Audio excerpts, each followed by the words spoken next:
Dark Phoenix. Dark Phoenix. Yeah. Dark Phoenix is directed by Simon Kinberg and stars Sophie Turner, James McAvoy, Michael Fassbender, Jessica Chastain, and many others in this final conclusion to the X-Men saga. And you guys, man, does this movie start out really well? The acting is really good in the very beginning of the film, and at first watching this movie, you think, okay, there's, it kicks off pretty well. There's a little bit of backstory of Jean Grey, as you've seen from the trailers, and we get a good sense of the character and see where it's going. And we get the space mission, like you see in the trailers, and then the movie just goes, ugh. We got a lot of things that happen in the film that just slows down the film. You go from beginning to end, and you really don't feel like there's a middle of the movie. I feel like there's a beginning, and then there's the climax, and then there's the end. And the climax is very rushed. The movie feels very rushed. There's little time for character development, even though there's good action in the film. There's no type of sense in this movie. First time director Simon Kinberg did great jobs with X-Men Days of Future Past, as writing the screenplay, writing the script. Apocalypse he wrote for either. It feels like he keeps taking a step back with each film. Apocalypse, he took a step back, and this, he took an even further step back. As currently right now, this movie has a 23% on Rotten Tomatoes. Doesn't very fare well with fans or critics as at this point, getting a 5.5 on IMDb. But it's just, man, you had so much potential with this movie. With the great star-studded cast, you could have made this movie one heck of a ride. There's just so many scenes they could have expanded on. They could have put more depth into the characters. And let's just start with some of the characters. Jean Grey, Sophie Turner, she gives her best, but with poor writing, she can only do so much. And with little character development, with little to do in the movie, there could have been more. There could have been so much more, and she was not given enough. The jump to Phoenix was very sudden, and it wasn't much there. And Michael Fassbender had little to do in the movie as Magneto, and Professor X, James McAvoy, as Charles Xavier, he felt very bland and portrayed as this manipulative teacher that everybody is starting to dislike. And for me, they did not write him very well in this movie. I don't know where the writing was coming from, what Simon Kinberg was thinking with these characters, but there wasn't a lot of emotion. Even when you had a character die, when you have Professor X's reaction to it, it's just very bland. Even though it should be more emotion, there should be more give and take from it, but there isn't. They're like jumping from scene to scene, and it's very emotionless. I mean, the actors do the best they can with the script given to them, but it falls very flat. Jessica Chastain's part, with her character in it, why is she even in this movie? There was no need for her in the movie. They didn't need to add this whole extra part with the whole, okay, I'm just going to talk about it. This is about to be spoiler because it's fine. Why did they need to bring aliens into the movie? Why? Why couldn't Jean Grey already have the power within her and just be an exploiter from there? Why did we have to bring some extraterrestrials into the movie? It just gave this movie way too much. When you're supposed to be concentrating on Jean Grey and the Dark Phoenix, it clouded everything up. It did not give a good sense of where we were going with this film. There was just too much there. Very thin character development through all the characters. They seemed like they didn't really care very much.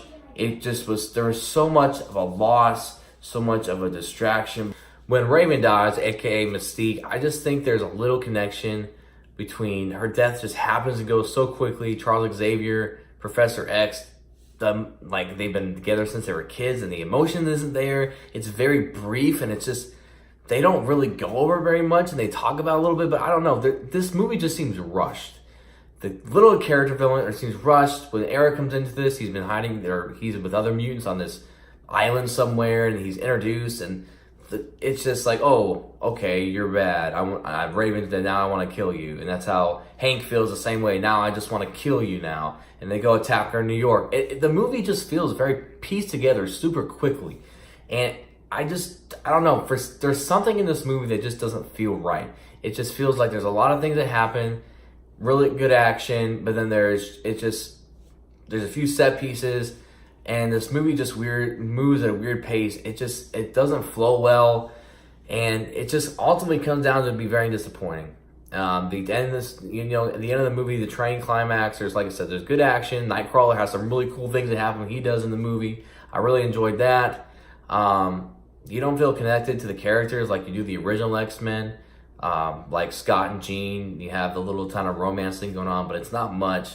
You don't feel like with James Marsden and what's her face. You don't have that same connection with the characters, and above all, you have her sacrificing herself, just basically like X-Men Last Stand, and she floats into space and kills Jessica Chastain's character in space, and it explodes, and the Phoenix fire goes everywhere, and that's pretty much it.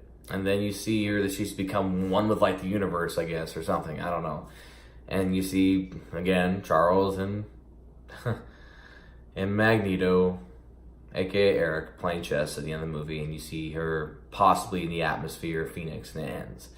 I really wish they would have had a connection with Days of Future Past. They kind of would have, showed what happened, how things got back together. You see Jean Grey, and there would have been more of an interconnection with these movies. I would like to see a cameo from Hugh Jackman would have been nice. A cameo from the original X-Men cast would have been nice. And also, okay, this movie is supposed to be taking place in 1992. I'm pretty sure the events of X-Men, the first movie, is in 1999. And Patrick Stewart and Ian McKellen, in 8 years, I'm sorry, but the aging is way off. They should have aged the characters a little bit. If they would have aged James McAvoy just a bit and Ian McKellen, but there's just no way in 8 years they would have transformed into Patrick Stewart and Ian McKellen. That just doesn't work. Especially, if this movie in the early 80s, but the whole Cuban Missile Crisis happened like 20 plus years ago, and they're already in 92. That doesn't work. They didn't do a good job aging the characters. These characters are supposed to be, I don't know how old now, but a lot older from First Class till now. They don't look too much older, and that's also a kind of a mess up. In 8 years, they definitely wouldn't match those characters. So there's a lot of holes in this movie, a lot of things I wish they would have wrapped in a nice, neat bow and just said, okay, here you go, X-Men fans. Disney now owns us. This is the climatic end to our X-Men saga of 20 years. But no, it falls flat, and terribly it does, with some cool action. But ultimately, guys, that's pretty much it. Sadly not to say, I wish there could have been more. I wish there could have been a lot more fun, but not much. Ultimately, guys, X-Men, it's called Dark Phoenix. I'm going to give Dark Phoenix a rating of I want to give it a 2.5, but I'm just going to, I'm at 2.25, guys, out of 5 stars. Do I recommend this movie? If you're an X-Men fan, I would definitely see it. Just the X-Men action is cool, but you're not going to get much out of it. I was hoping for a good closure, and you're not getting that, guys. Well, guys, have you seen X-Men Dark Phoenix? Did you enjoy it? Did you like it? Comment down below. Let me know what you thought about the movie. Make sure you guys subscribe to the channel. Check out our other videos, guys, other movie reviews, and check out trailer reactions. So check those out as well, guys. And we'll talk to you guys again soon. Peace.